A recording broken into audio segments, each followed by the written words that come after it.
It is 5 o'clock. Good morning. Thanks for joining us here on kind of a chilly start to the day, but you've got some fun video to start us off. Yeah, take a look at this. This is a time lapse. Kind of fun, center. So look at that. Very colorful now. So it's wrestling this weekend. Cool. Yes. And then Bruce Springsteen on Monday. The boss. The boss. So Are you going, Jason? I'm going. Are Yes, you? I am. Okay, that's like the one thing you do that I'm actually jealous about. That sounds really fun. Yeah, it's like Bruce is here. Yes. You got to take advantage of that. So, yep, we're going. Very nice. Stay off the ice. This comes after the driver of this SUV apparently ignored a nearby thin ice sign and ended up crashing through Wayzata Bay yesterday morning. It's the first time this has happened on Lake Minnetonka this year. Authorities say it's only going to get more dangerous in the days ahead. Our Ashley Roberts is live near where it happened this morning. This guy is okay, Ashley, but there is a certain kind of karma in falling through the ice right by a thin ice sign. Oh, yes, Jason. Hennepin County, you'll have 30 days to remove the vehicle from the lake. It could cost between $3,000 and $6,000, depending on where it's actually located. When you could die, I mean, that's the biggest thing here. Like, people need to use their heads around this, Ashley. What happens if you do leave that vehicle down there in that 30-day period?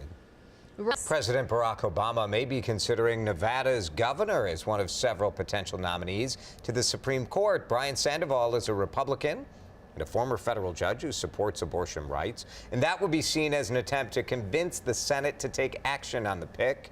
Republicans in the Senate have said they will block any nominee to replace Justice Antonin Scalia, saying that this pick should be left up to the next president, which of course is 11 months from now. We spoke with Minnesota Senator Amy Klobuchar about this controversy yesterday. She says the Constitution is clear, saying the president, quote, shall nominate Supreme Court justices, and the Senate shall advise and consent.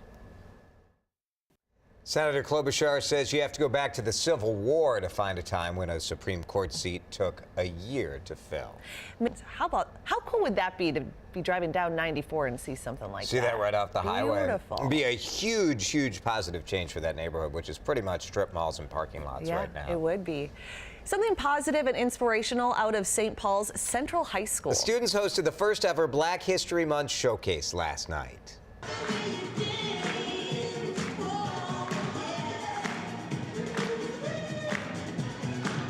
First responders have their hands full up and down the East Coast this morning, a second day in a row of deadly tornadoes, this time bearing down on Virginia. At least 4 people were killed in that state, including a 2-year-old child. The governor of Virginia declared a state of emergency. The tiny town of Waverly was hardest hit, and people there say the tornado came with little warning. This car lifted about 3 feet off the ground. It just turned. When it started to turn, man, it just dropped. When it dropped us down, that's when the windows just like, pow! Ooh, tornadoes also reported in North Carolina. Heavy rain sparked power outages in the Northeast. The death toll along the coast now stands at 8. There is a Republican debate. We want to take you live to Queens, New York, the scene of breaking news. The Coast Guard trying to rescue a fishing boat, a fishing vessel that has run aground. You can see some of the crew members of the Carolina Queen 3, which is a fishing ship in New York. A Coast Guard boat went out to rescue them, and that boat overturned. So several crew members from the Coast Guard had to be rescued. So that was a 25-foot Coast Guard vessel, kind of a small vessel that went out to try to rescue these folks off of the Carolina Queen. Right now, there appears to be, we saw just moments ago in this live video, a helicopter out there. So a whole rescue operation underway in Queens, New York, where this fishing vessel ran aground. Certainly the weather in that part of the country, the seas have been very rough. And so this ship running aground, Coast Guard ship, had to be rescued. And now a rescue of all of that underway. And this is right off the coast of Queens, New York. So there is a crowd that's gathering and watching this all take place as well. New York police and fire department on the scene.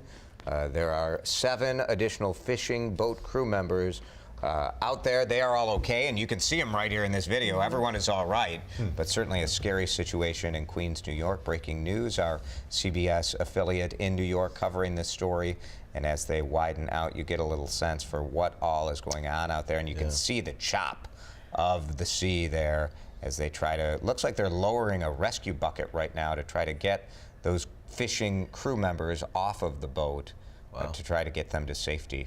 That is some rough-looking water that they're dealing with, though, right off the coast of New York there. You have to wonder if this is part of the system that the East Coast has been dealing with this week, of all those storms popping up in the south. Same storm that was moving across the central part of the U.S. yesterday is just continuing to push eastward.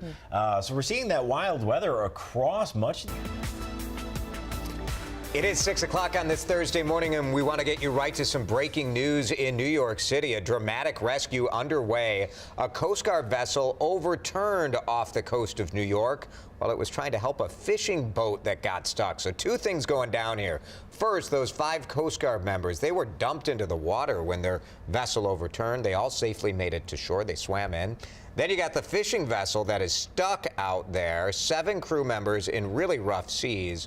Those crew members have all been rescued by helicopters out there, so we've watched as rescue kind of buckets drop down, and you see one right now going to drop off another crew member there from the fishing vessel on the shore. Coast Guard working this right now, those 6 to 8 foot waves making it very difficult. As far as we know, no one has been hurt, but certainly a dramatic scene off the coast of New York. It's really remarkable how close this happened to shore. Stuck in the mud, kind of. That the waves apparently pushed that fishing boat closer to shore and got stuck there. And those are some monster waves if it can have that impact on a huge ship like that. This is part of the storm system that we've been seeing along the East Coast this week. Yeah, it's been moving kind of west to east. We saw the tornadoes down south. We saw heavy snow. All right, Susan Elizabeth, very interesting. Thank you. This shouldn't be that hard. Don't tell people to break the law. Don't be a racist. Don't be anti-Muslim. Online or offline. After 340 days in space, NASA astronaut Scott Kelly is back on American soil. Awesome sight. Family and friends cheering after he stepped off a plane in Houston overnight. During his time in orbit, Kelly carried out experiments on the effects of long-duration trips in space. And this work is paving the way for an eventual mission to Mars. It's going to take a long time to get to Mars. NASA wants to put astronauts on that red planet in the 2030s. This mission is the latest achievement in our country's space program, but it's not the last. There will be more. The Minnesota State Patrol is investigating a deadly head-on crash. This happened yesterday afternoon, Highway 50 near Dark Horse Lane just before 4 o'clock. It's in Dakota County. Troopers say a Toyota Camry was driving north on Highway 50, veered into the other lane, hitting another vehicle head-on. Driver of that Camry died. The other driver from Illinois was not injured. A family in Maple Grove is without a home this morning after it was destroyed in a fire. Firefighters tell us it started last night in the garage and then spread to the house in the 8900 block of Sycamore Lane. 2 people and their dog did get out of that house safely. Nobody was injured there. The cause of that fire is still under investigation. Community in Meeker County is struggling to cope with the death of 2 siblings. Scrutiny for what officers have posted on social media. A St. Paul police officer resigned after suggesting on Facebook that drivers should run over Black Lives Matter protesters. An officer in Rochester also put on leave when anti-Muslim posts showed up on his Facebook page. Look, we know these things are not appropriate, but what is the law on this? What are the policies? We looked into it. Susan Elizabeth Littlefield is live in the newsroom. Well, I think what are the Pacific? Boy, this is something every employer is struggling with, the line of when you're on duty, off duty, how much you represent the company. We are in the heat of political season. I think a lot of people wonder if there are policies on that.